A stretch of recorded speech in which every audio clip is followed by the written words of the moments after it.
Ex-husband cheating was the best thing to happen to me. Part 1.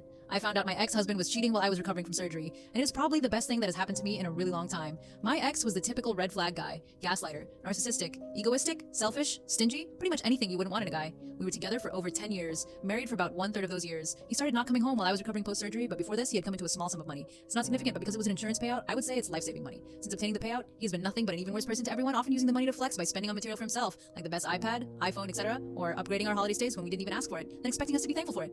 How it happened? He started not coming home, and his behavior and preferences started changing. He was listening to K-pop while telling me he didn't like K-pop or K-drama, and he just chanced upon this song. The song is from a very popular K-drama, and I knew he had never watched this before listening to the song. I've always asked him to watch with me, but he refused, calling it a typical cringe K-drama. I asked for a divorce after the first night he didn't return home. We've already been having a ton of issues before this, but this was really the last straw for me.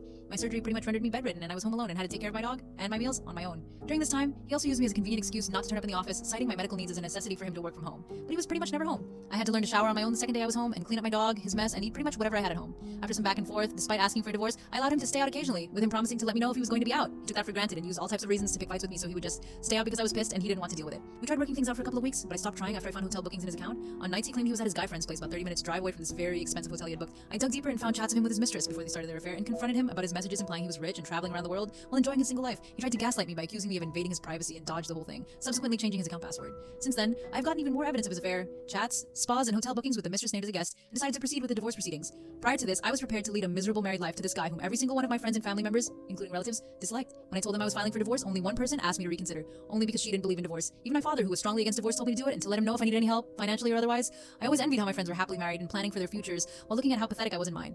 We argued a lot. He never spared me any thought when it came to making digs at my expense or showing my friends and family his attitude.